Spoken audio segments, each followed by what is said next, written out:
He pushed the file across the cold steel table. "Tell me who you work for," he demanded, his voice a low, menacing growl. For 3 days, he had held her in a secret black site beneath his corporate tower, treating her as a spy, convinced she was the architect of his ruin. He broke her down piece by piece, all in the name of protecting his empire. But when the dust settled and he finally discovered the truth, his world didn't just collapse, it turned to ash. He found her mission file, and the primary objective, written in black and white, shattered his soul: protect Damien at all costs. The woman he had tortured was the only person in the world sent to save him. If you believe that the deepest betrayals are born from the greatest misunderstandings, and that the weight of guilt can be a torment worse than any prison, then like this video and subscribe to the channel. The story of Damien's descent into madness and his desperate search for redemption must be told. Damien, the president of Sentinel Corporation, was a man who lived his life on a knife's edge. His company, a global leader in cybersecurity and private intelligence, was built on a foundation of paranoia and control.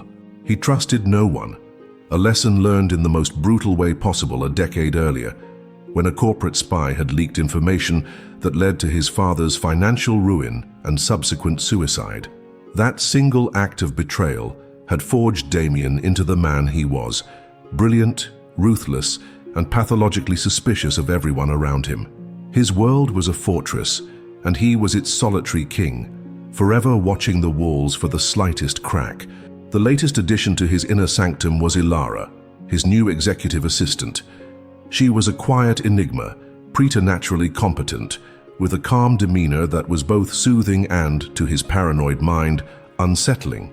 In the 6 months she had worked for him, she had made herself indispensable, anticipating his needs, streamlining his schedule, and handling sensitive information with a discretion that was almost inhuman. He found himself starting to rely on her, a feeling he both welcomed and deeply distrusted. The crisis began with a series of whispers in the digital dark. A shadowy criminal organization known as the Syndicate, led by a ghost-like figure named Silas, had been targeting Sentinel Corp for months, attempting to breach its famously impenetrable firewalls. Then came the devastating blow. A highly classified file, containing the schematics for Sentinel's next-generation satellite encryption technology, Project Prometheus, vanished from their most secure server. It was a catastrophic breach, one that could not only cost the company billions, but could also compromise the security of the governments and corporations they were paid to protect. An internal investigation was launched, a frantic, paranoid witch hunt to find the mole. The evidence, when it surfaced, was both damning and heartbreakingly convenient. A fragmented data trail, expertly manipulated to look like a clumsy attempt to cover tracks, led directly to a terminal that Ilara had used. A deeper dive uncovered encrypted communications with an external server, communications that seemed to detail the sale of Project Prometheus. And the final sickening piece of the puzzle, a large anonymous deposit, was found in an offshore account that was linked back to her through a series of shell corporations. It was a perfect frame-up, a masterpiece of digital deception planted by the Syndicate, designed to turn Damien's greatest weapon, his paranoia, against himself. And it worked perfectly. For Damien, the evidence was an affirmation of his darkest belief, that trust was a fantasy and betrayal was the only constant. The fact that it was Ilara, the one person he had begun to let his guard down with, made the betrayal feel like a physical violation. He didn't fire her. He didn't call the authorities. He did what he always did. He took control. In the dead of night, he had his personal security team escort a confused and terrified Ilara from her apartment, not to a police station, but to a place that didn't officially exist. A sterile, soundproofed interrogation room in a sub-basement of the Sentinel Tower, a black site he had built for exactly this purpose. The room was cold, white, and lit by harsh, shadowless fluorescent lights. There was nothing but a steel table and 2 chairs. This was where Ilara's world ended, and her nightmare began. Damien conducted the interrogation himself. He was no longer her boss, he was her tormentor. "Who do you work for, Ilara?" he began, his voice deceptively calm. "Sentinel Corporation," she answered, her voice trembling. Wrong answer, he said. For the next 72 hours, he waged a campaign of psychological torture.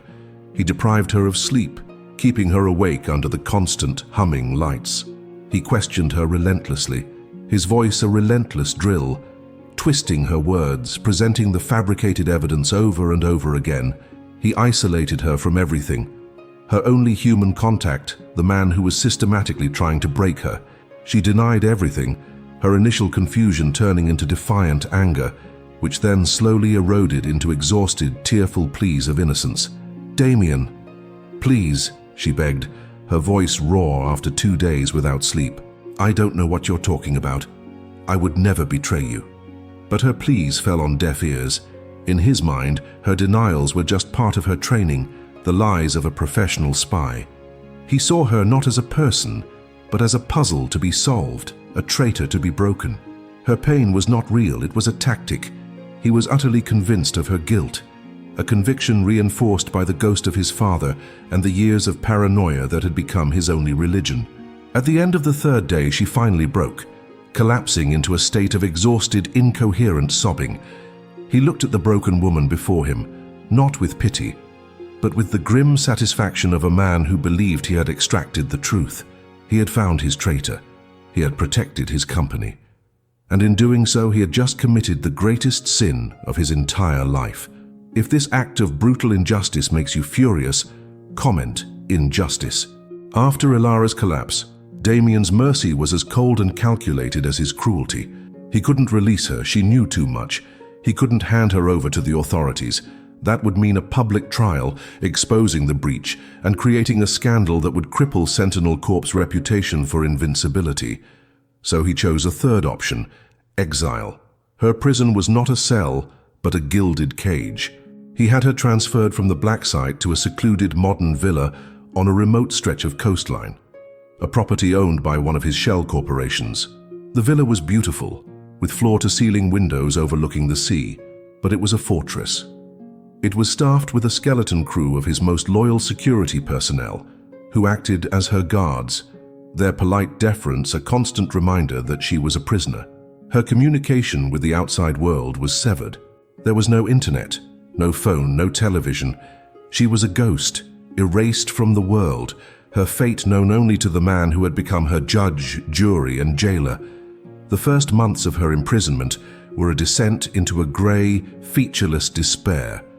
The psychological trauma of the interrogation, coupled with the profound shock of his betrayal and the utter isolation of her new reality, left her shattered. She would spend days staring at the unchanging sea, the rhythmic crash of the waves, a monotonous soundtrack to her hollowed-out existence. The woman who was once a highly trained, disciplined operative was gone, replaced by a ghost haunted by the memory of Damien's cold, accusatory eyes. The greatest pain was not the loss of her freedom, but the loss of his trust. Her mission had been to protect him, and in the most absolute way possible, she had failed. He had not been harmed by the syndicate. He had been poisoned by them, and she had been the needle used to deliver the venom. Her rebirth was not a sudden epiphany, but a slow, quiet reclaiming of herself. It began with her training. Deeply ingrained habits, the mental and physical disciplines of her agency, began to resurface through the fog of her trauma. She started with the physical. Every morning, she would force herself out of bed and onto the cold stone terrace to perform the series of grueling exercises that had been drilled into her.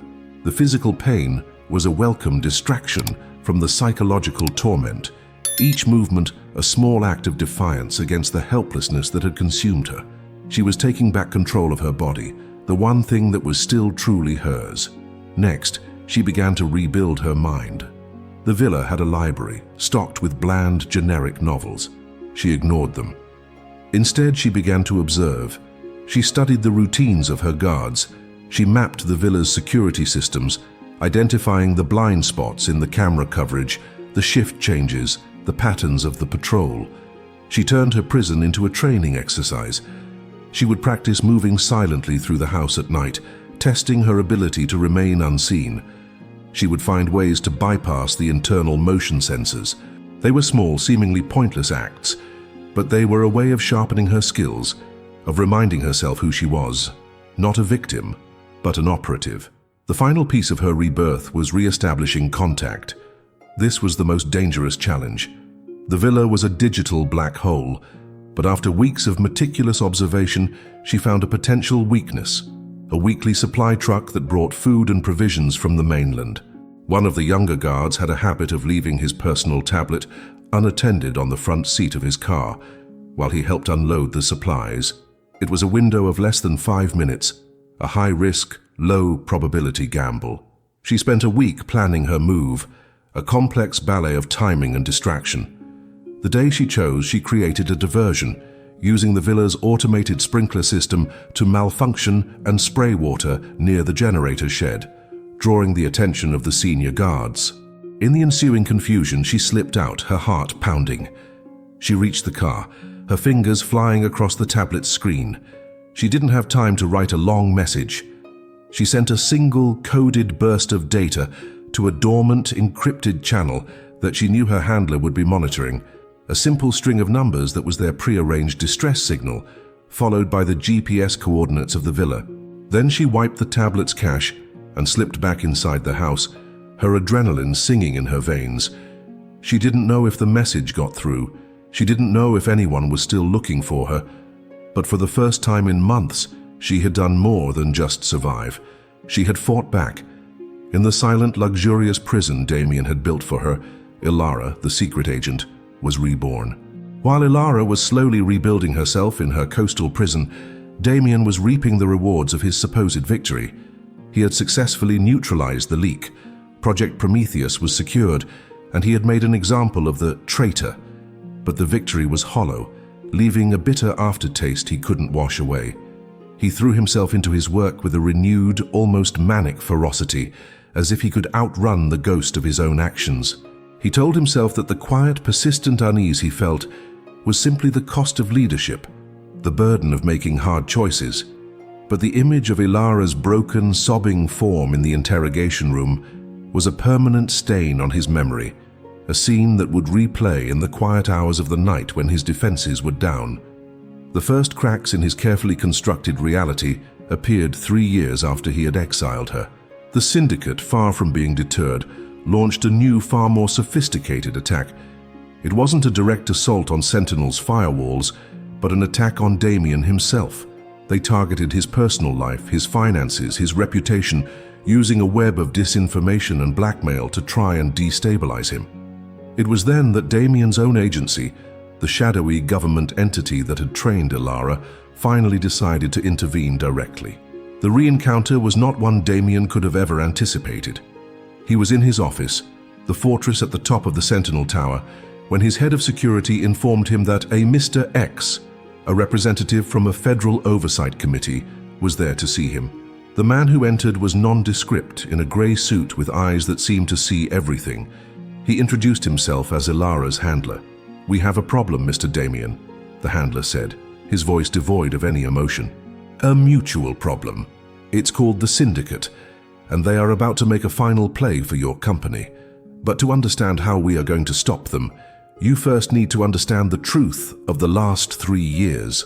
With the calm, dispassionate precision of an analyst reading a report, the handler laid out the truth. He told Damien about Ilara. He told him who she really was, one of their top deep-cover agents, a specialist in corporate infiltration and protection. He explained that she had been assigned to Sentinel Corp over a year before the breach, not to spy on him, but to protect him. Their intelligence had suggested that the Syndicate was planning to insert a mole into his inner circle, and Ilara's mission was to identify that mole and neutralize the threat. Damien listened, his blood turning to ice. Every word the handler spoke was a hammer blow, shattering the foundations of his reality. The spy he had tortured was his guardian angel. The traitor was his protector. The breach of Project Prometheus, the handler continued, was a setup, a brilliant one. The Syndicate knew about your history, your father. They knew your paranoia was your greatest weakness. They framed Ilara, using one of their own assets inside your company, to make you take her off the board. You didn't just neutralize their target, you did their job for them. You took out your own protection.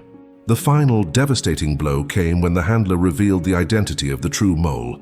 the asset the syndicate had used to frame Ilara. It was a junior IT technician, a quiet, overlooked young man whom Damien barely knew by name.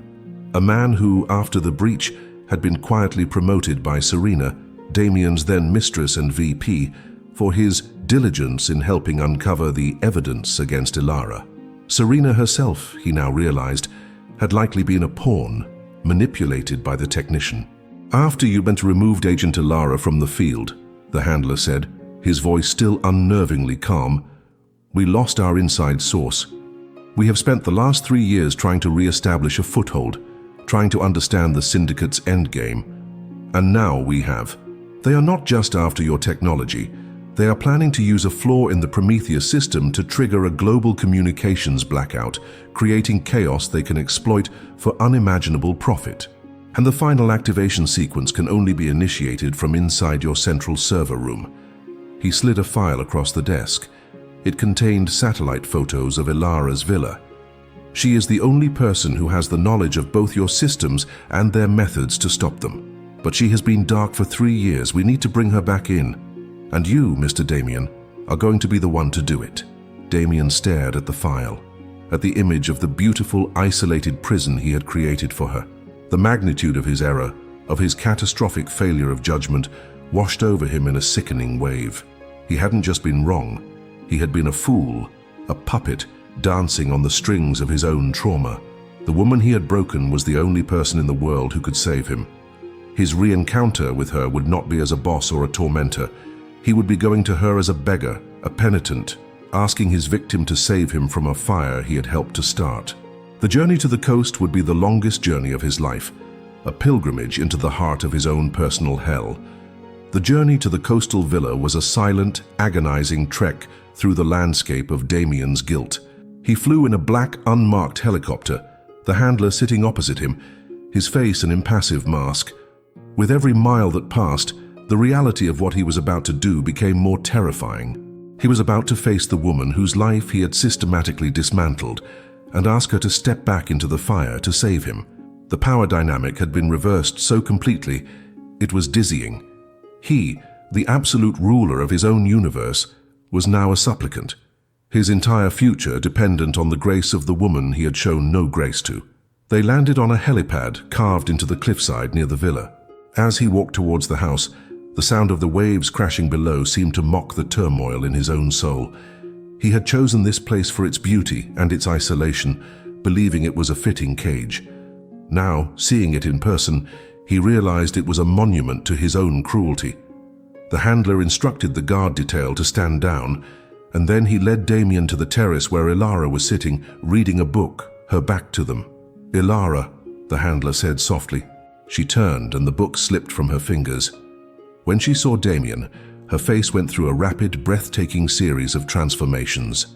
First, pure, unadulterated shock. Then a flicker of fear, a primal, conditioned response to the man who had been her tormentor. And finally, a cold, hard mask of contempt settled over her features.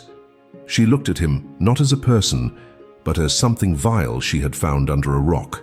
The hatred in her eyes was so pure, so potent, that he physically flinched. "What is he doing here?" she demanded, her voice a low, dangerous growl directed at her handler. "He is here because we need you, Ilara," the handler replied calmly. "Both of us."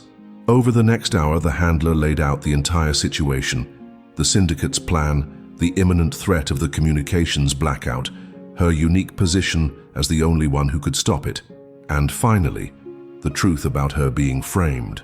As she listened, her expression remained a mask of cold fury, but Damien could see the subtle flicker in her eyes as the pieces of her own puzzle finally clicked into place. The knowledge that she had been right all along, that her innocence was now a proven fact, did not seem to bring her any satisfaction. It only seemed to deepen the wound of his betrayal. When the handler finished, she was silent for a long moment. Then she turned her gaze back to Damien, and for the first time since he had arrived, she spoke directly to him. "So, after 3 years of me rotting in this cage you built, you come crawling back because your empire is about to burn? You want me to save you? The irony is almost beautiful. Ilara, he began, his voice hoarse. but she cut him off with a sharp, dismissive gesture. "I don't want to hear your apologies," she said, her voice dripping with venom. "Your apologies are worthless. They are just more noise." She stood up and walked to the edge of the terrace, staring out at the sea. "You want my help? Fine. You will have it. Not for you, not for Sentinel, but for the millions of innocent people who will be affected if the Syndicate succeeds." She turned back, and the power radiating from her was immense. In her prison, she had not been broken. She had been forged. "But my help comes with conditions," she said, her eyes boring into his. "From this moment on, you will answer to me. You will give me complete, unrestricted access to every level of your company. Your security teams, your data archives, your personal files, everything. You will follow my every order without question. I will be in command. You, Damien, will be my instrument. Am I clear?" It was a total, unconditional surrender of power. He had once held her captive. Now she was making him her subordinate. The power play was absolute. He looked at this woman, this stranger who had risen from the ashes of the girl he had destroyed, and he felt a terrifying, exhilarating mix of emotions. He was afraid of her.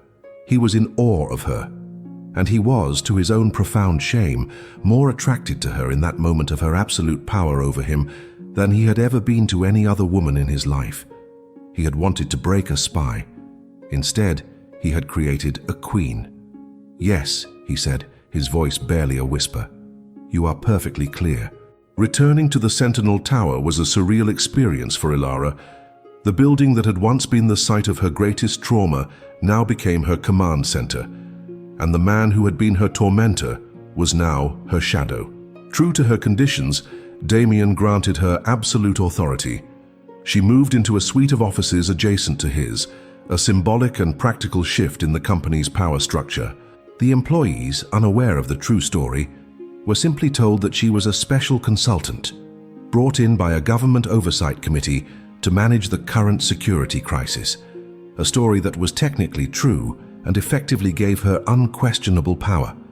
The secret they now shared was the foundation of their new, deeply complicated relationship.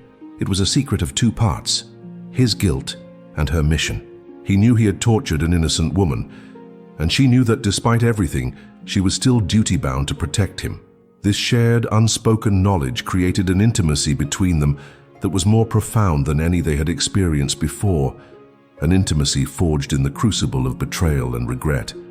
Damien's transformation was startling to watch. The arrogant, controlling CEO was gone, replaced by a man humbled and haunted by his own actions. He became her most diligent and efficient subordinate. He anticipated her needs, provided her with any data or resource she requested, often before she even asked. He was trying in his own way to atone, to prove through his absolute obedience that he accepted her command. He would watch her in their strategy meetings, his expression a mixture of awe at her strategic brilliance and a deep, soul-crushing sorrow. He was in love with the ghost of the woman he had destroyed and the formidable warrior she had become, a paradox that was his own personal, ongoing torture. Ilara, for her part, was a masterful commander.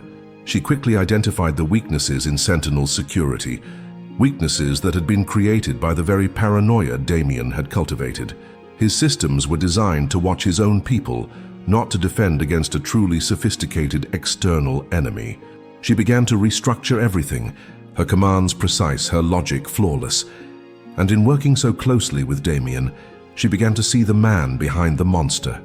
She saw his brilliance, the genius that had built this empire, and she saw his pain, the guilt that gnawed at him, a guilt he wore like a shroud. The secret that would ultimately shift their dynamic once more was not a new piece of information, but a revelation of the heart, brought to the surface by the constant, high-stakes pressure of their mission. As they worked to trace the Syndicate's infiltration, they discovered that the true mole, the IT technician, was not just a simple asset. He was being blackmailed. The Syndicate had discovered that he had a young daughter with a rare, life-threatening genetic condition, and they were paying for her experimental off-the-books medical treatment. In return, he was feeding them the access they needed. This discovery hit Damien with the force of a physical blow. It was a dark echo of his own father's story, a story of a man pushed to betrayal by desperation and love for his family. He saw in this quiet, terrified technician a reflection of the man his own father might have been, and it shattered the last of his black and white certainties. The world was not just made of predators and prey, of the loyal and the traitors. It was made of desperate people making impossible choices. Ilara saw the profound effect this had on him. She found him late one night in the command center, staring at a picture of the technician's smiling daughter on the screen. "We can't just arrest him," Damien said, his voice thick with an emotion she had never heard from him before. "We can't take him away from her. She'll lose her treatment. She'll die." In that moment, Ilara saw past the guilt-ridden man seeking redemption. She saw a man capable of a profound, unexpected empathy. She saw the flicker of the good man she had been sent to protect in the first place. "No," she said softly, coming to stand beside him. "We won't arrest him. We'll turn him. We'll offer him a better deal. We'll fund his daughter's treatment permanently. We'll give him a new identity, a new life, and in return, he will help us feed the syndicate the false information they need to walk into our trap." It was a risky, compassionate, and brilliant strategy. And it was a strategy born not from her training, but from the new understanding that had grown between them. He turned to her, and in the low light of the command center, their eyes met. The space between them was filled with the unspoken truths of their journey. His crime, her sacrifice, his guilt, her strength, and now, this shared, unexpected moment of grace. He reached out, his hand hesitating for a moment before gently touching her cheek. It was not a gesture of passion, but of a profound, heartbreaking connection. "You were sent to protect me from them," he whispered. "But who was supposed to protect me from myself?" The question hung in the air, a confession of his own brokenness. And in that moment, Ilara realized her mission had changed. She was no longer just protecting his life, she was fighting to save his soul. The decision to turn the syndicate's mole rather than punish him became the cornerstone of their new alliance. It was their first act as true partners, a decision made not from a place of paranoia or protocol, but from a shared, newfound empathy. This act of grace had a profound effect on Damien. For the first time, he saw a path forward that wasn't defined by punishment and retribution, but by restoration. His regret, which had been a self-consuming, paralyzing force, began to transform into a quiet, focused determination to make things right. His quest for forgiveness was no longer about seeking absolution for himself. It was about actively creating a better outcome for others. He threw himself into the practical application of their plan. He personally handled the arrangements for the technician's daughter, using his own fortune to establish a lifetime medical trust for her, ensuring her care regardless of the outcome of their mission. He met with the technician, not as a CEO threatening a traitor, but as one man speaking to another, offering not a deal, but a lifeline. This act of profound, unexpected kindness from the man he had been paid to destroy secured the technician's absolute, unwavering loyalty. He became their willing double agent, a man now motivated by gratitude, not fear. While Damien managed the human element, Ilara designed the trap. It was a digital masterpiece, a labyrinth of false data and carefully constructed breadcrumb trails. She created a flaw in the Prometheus encryption, a backdoor so subtle and brilliantly disguised that it would seem like a genuine, exploitable weakness to the syndicate's hackers. It was designed to lead them on a chase, to make them believe they were on the verge of their ultimate prize, while in reality, every keystroke they made would be leading them deeper into a digital cage from which there was no escape. During these intense weeks, the rest of the world fell away. They lived and worked in the command center, their lives a cycle of code, intelligence reports, and shared meals over tactical maps. The professional barriers between them dissolved, replaced by the easy intimacy of two soldiers in a foxhole. He would bring her coffee, knowing exactly how she liked it without asking. She would notice the tension in his shoulders and quietly take over the keyboard, giving him a moment to breathe. They learned each other's rhythms, each other's strengths and weaknesses. He saw her incredible endurance, the way her mind never seemed to tire. She saw his surprising vulnerability, the way his hands would shake slightly after a particularly tense call. His quest for forgiveness became a series of quiet, consistent actions. He never spoke of his guilt again, but he demonstrated his remorse in 1,000 small ways. He listened to her. He deferred to her judgment. He put her safety and the success of her plan above his own ego, his own company. He was, in essence, trying to become the man she had been sent to protect, a man worthy of her sacrifice. One night, exhausted after a 36-hour stretch, Ilara fell asleep on a small cot in the corner of the command center. Damien watched her for a long moment, the woman who had been through an unimaginable hell because of him, now sleeping the sleep of the exhausted but determined. He felt a surge of protectiveness so fierce it was a physical pain in his chest.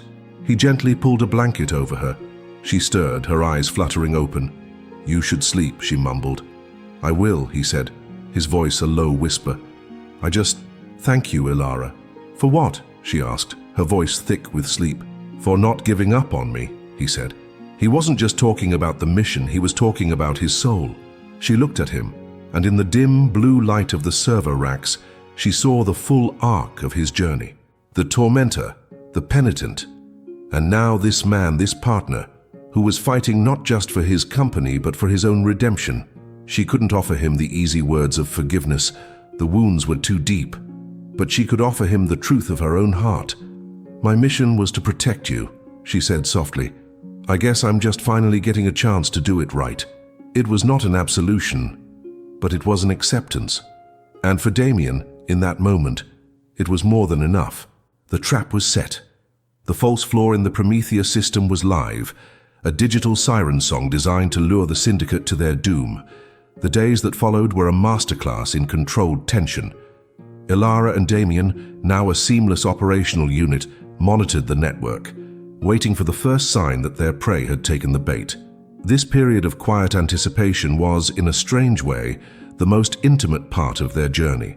The frantic energy of planning had subsided, leaving them in a shared, focused silence, two minds working as one. The healing of the immense pain between them happened in this quiet. It happened when he would look up from his screen and find her watching him, not with suspicion but with a look of thoughtful assessment. It happened when she would ask for his opinion on a strategic variable, a genuine question that acknowledged his expertise, erasing the memory of him dismissing her as nothing more than an assistant. They were rebuilding their professional respect, and in doing so, they were inadvertently rebuilding the foundations for something more. The heart of the matter, the core of their trauma, was his betrayal of trust, and the healing for that came from a single, unexpected conversation. One night while they were waiting, he turned to her. "When this is over," he said, his voice quiet, "what will you do?" Ilara was silent for a moment. "My agency will want a full debrief." "Then, I don't know. I haven't allowed myself to think that far ahead." "Will you stay?" he asked, the question hanging in the air, heavy with unspoken meaning. He wasn't just asking if she would stay at Sentinel. "The woman you exiled to that villa is gone, Damien," she said, her voice soft but firm. "I don't know who I am without a mission. For so long the mission was protecting you, even when I didn't know it. Then it was surviving you. And now, it's this. Maybe the next mission," he said, his voice full of a hope he hadn't felt in years, "is just living. And maybe we could figure out how to do that together." It was not a declaration of love. It was a proposition of peace, a suggestion of a future that was not defined by their past. It was in that moment that the alarm on Ilara's terminal blared, a jarring electronic scream that shattered the intimacy of the moment. "They're in," she said, her voice instantly all business, the operative taking over. They took the bait. The Syndicate's hackers were in their system, moving with arrogance and speed, convinced they had found the keys to the kingdom. What they didn't know was that every corridor they moved through in the digital fortress was one Ilara had designed. They were not invaders. They were rats in her maze. For the next hour, Damien and Ilara worked in a state of perfect, silent synergy. He managed the system's defenses, creating just enough resistance to make the hack seem real, while she guided the intruders deeper into the trap, closing digital doors behind them, rerouting their access, isolating them from their own network. It was a beautiful, terrifying dance of code and strategy. He watched her, her fingers flying across the keyboard, her face illuminated by the glow of the screen, and he was struck by the profound, tragic absurdity of it all. He had once looked at this brilliant, powerful woman and seen a traitor. The blindness of his past self was a source of shame so deep it was a physical ache. Finally, Ilara looked up from her screen. A small, grim smile touched her lips. "They're caged," she said. She had successfully isolated the Syndicate's core hacking team in a digital pocket, cutting them off completely. More importantly, while they were trapped, she had executed a counter-strike, using their own connection to trace them back to their physical location, a nondescript office building in downtown Seoul. "It's time," she said to Damien. "Time to end this." He nodded, his face a mask of grim determination. He picked up the secure phone to dispatch his tactical teams. The final act of their shared mission was about to begin, and with it the final healing of the pain that had defined them. They had shared the pain of his betrayal. Now, they would share the catharsis of their joint victory. The assault on the Syndicate's headquarters was swift and precise. While Damien's tactical teams, working in conjunction with federal agents alerted by Ilara's handler, stormed the building, Ilara and Damien remained in the command center, their own final battle taking place in the digital realm. Silas, the enigmatic leader of the Syndicate, was not in the office building. He was a ghost, as always, operating from a remote, unknown location. But his core team was there, and as the raid began, he initiated his last desperate gambit, a dead man's switch. A new program began to run on Sentinel servers, a vicious piece of malware designed to not just steal data, but to erase it completely. It was a scorched earth protocol. If Silas couldn't have Prometheus, he would ensure no one could. He was trying to burn the entire Sentinel network, and Damien with it to the ground. "He's purging everything," Damien said, his voice tight with alarm as he watched critical data begin to corrupt. "Our archives, our client data, our financial records, and everything." This was the final threat, the one they hadn't fully anticipated. It was a test not just of their technical skill, but of their unity under fire. "I can't stop the purge from here," Damien said, his fingers flying across his keyboard, trying to build firewalls that were being instantly overrun. "He's locked me out of the core system, but he hasn't locked me out," Ilara said, her voice a blade of pure focus. Her access, granted to her by her agency, operated on a different level, a hidden protocol that even Damien didn't fully know about. "I can get to the core, but I'll be blind. I'll be inside his purge program. You'll have to be my eyes, Damien. You'll have to guide me." What followed was an act of absolute terrifying trust. Ilara plunged into the heart of the corrupting code, her screen a cascade of nonsensical data. Damien, locked out but able to see the system's overall architecture, became her navigator. "There's a recursive loop at Sector Gamma," he would say, his voice a calm, steady presence in her ear. "You need to sever the connection at the root." "I can't," she would reply, her own voice tense. "He's shielded the root. I need a bypass." "Look for a subroutine labeled Legacy," he said, a sudden flash of insight hitting him. "It's an old protocol my father built. It's obsolete, but it has priority access. Use it." For what felt like an eternity, they worked as one mind, one will. He, with his intimate knowledge of the system's history, its ghosts and its secrets. She, with her operative's skill, her ability to execute under unimaginable pressure. It was the ultimate act of union. He had to place the fate of his entire empire, his life's work, in the hands of the woman he had betrayed. And she had to place her trust in the voice of the man who had been her tormentor, letting him guide her through a digital minefield. As the tactical team on the ground confirmed they had captured the entire Syndicate cell, Ilara found the heart of the purge program. "I've got it," she said, her voice strained, "but it's tied to a biometric trigger. Silas. If his vital signs flatline, it releases a secondary worm that's 100 times worse. It's a bomb." In that moment, her handler's voice crackled through their secure comms. "We've located Silas," he said. "He's in a penthouse across the city. We're moving in now." "Tell them to hold," Damien shouted into the comms. "Do not engage.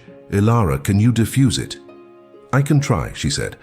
But I'll need to rewrite the trigger's source code, and I'll need him to do it with me. It was the final, impossible choice. He had to trust her to save his company, and she had to trust him to help her rewrite the very code that defined his legacy. They had faced the final threat, not as individuals, but as a single, unified entity. Their survival, and the survival of everything he had built, now depended on their absolute, unqualified trust in each other. The union was complete. The tension in the command center was thick enough to breathe. On one screen, they could see the silent thermal images of the tactical team poised outside Silas's penthouse. On another, Ilara's screen was a blur of cascading code as she and Damien worked in a frantic synchronized ballet to defuse the digital bomb. Their hands moved on separate keyboards, but their minds worked as one. He would call out a line of obsolete code from his father's era. She would instantly see how to adapt it to bypass Silas's modern defenses. The years of his life spent building the company and the years of her life spent training to dismantle threats had converged into this single, critical moment. "I've isolated the biometric link," Ilara said, her voice strained with focus. "But to rewrite it, I have to take the entire security system offline for a fraction of a second. The second it goes down, every digital lock in this building, including the one on this command center, will disengage." "Do it," Damien said without hesitation, his trust in her absolute. She typed the final command. For a single, heart-stopping beat, the screens went dark, the hum of the servers died, and the room was plunged into an unnerving silence. Then the emergency lights flickered on, and the systems began to reboot. "It's done," she breathed, slumping back in her chair, the adrenaline finally leaving her. The dead man's switch was diffused. It was in that moment of shared victory and exhaustion that the door to the command center slid open. It was not the tactical team. It was Silas. He stood there, a small, unassuming man, his face a mask of cold fury. He held a small pistol, its aim steady. "An impressive performance," he said, his voice a low, chilling calm. "But you were so focused on my digital ghost, you forgot about the real one." He had slipped out of his penthouse during the blackout, a contingency he had planned for. His target was not the company, it was them. He raised the pistol, aiming it directly at Damien. "You have been a thorn in my side for too long, Damien," Silas said. "It is time to erase the past." But before he could fire, Ilara moved. She did not scream or run. She moved with the fluid, economical grace of a trained operative. In one smooth motion, she launched herself from her chair, not away from the danger, but towards it. She threw herself in front of Damien, her body becoming a shield. It was a purely instinctual act, the culmination of her mission, the final undeniable truth of her purpose. Her mission was to protect him. The gunshot was deafening in the enclosed space. Ilara cried out, a sharp intake of breath, as the bullet slammed into her shoulder, the force throwing her back against Damien. He caught her, his mind reeling in a state of horrified disbelief. He looked from the spreading crimson stain on her shoulder to Silas, who was raising the gun for a second shot. In that instant, something inside Damien, a primal rage he had kept locked away his entire life, broke free. With a roar, he pushed Ilara safely behind him and charged. He was not a fighter, but in that moment, he was fueled by a love so fierce it was a physical force. He crashed into Silas, sending them both tumbling to the ground. The gun skittered across the floor. Just as Silas reached for it, the tactical team burst into the room, their weapons raised. The war was finally, truly, over. Later, in the infirmary, as a medic was tending to the clean through-and-through wound in her shoulder, Damien stood beside her, his face pale, his hands still trembling. The adrenaline had faded, leaving only the raw, terrifying memory of almost losing her. "Why did you do that, Ilara?" he whispered, his voice choked with emotion. "You could have been killed." She looked at him, and in her eyes, there was no calculation, no mission protocol. There was only a profound, quiet certainty. "You asked me once who was supposed to protect you from yourself," she said softly. "I guess that's my job." He sank to his knees beside her bed, taking her uninjured hand in his. He didn't have a ring. He didn't have a speech. He only had the raw, unvarnished truth of his heart. "I spent my life building walls to keep people out," he said, his voice breaking. "And you're the only person who ever tried to get in. Not to take something, but to save me. I don't know what a future without you looks like, Ilara, and I don't want to. Be my partner. Be my everything. Marry me." Her fingers tightened around his. "Our lives are a mess," she whispered, a small, tired smile on her lips. "I know," he said. "Then I guess," she said, her eyes shining, "we'll just have to clean it up together." 2 years later, the sun shines brightly on the grand opening of the Ilara Foundation, a non-profit dedicated to providing support and new identities for intelligence operatives leaving the service, helping them transition back into civilian life. It is a cause born from Ilara's own harrowing experience of being erased and having to find her way back. Ilara stands at the podium, addressing the crowd. She is no longer the quiet assistant or the ghost in the villa. She is a leader, poised and confident, her speech a message of hope and resilience. In the front row, Damien watches her, not as a CEO or a man consumed by guilt, but simply as a husband, his face filled with an unabashed, profound pride. Their son, a toddler with his mother's calm eyes and his father's stubborn chin, sits on his lap, clapping at the sound of his mother's voice. After the ceremony, they walk through the gardens of the Foundation's new headquarters. Their life is a quiet miracle. Damien, true to his word, had restructured his entire world. He stepped down as the active president of Sentinel, transitioning to a role as chairman of the board. He poured his energy and fortune into the Foundation, working alongside Ilara. They were a true partnership, his strategic mind perfectly complementing her empathetic vision. The Sentinel Tower, once his fortress of paranoia, was now just an office building. His home was wherever Ilara and their son were. "Are you happy?" he asks her, as they watch their son chase a butterfly on the lawn.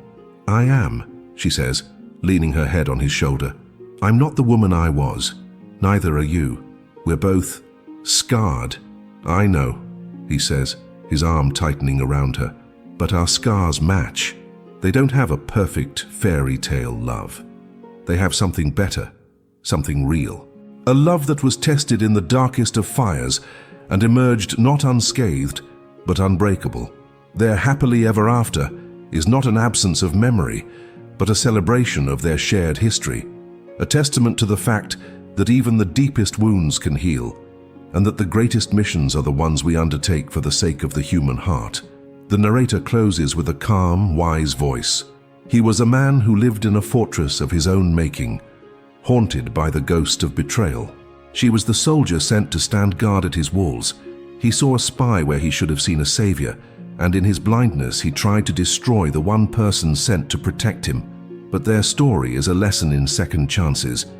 It teaches us that guilt can be a crucible, burning away the pride and leaving behind the pure gold of redemption. And that love, true love, is not just a mission to be completed, but a home to be built, together, from the broken pieces of who we used to be. The final shot is of the family, walking together into the sunlight, their long shadows stretching out behind them, a testament to the darkness they had overcome. If this story moved you, share it now and type "shared" in the comments below. End.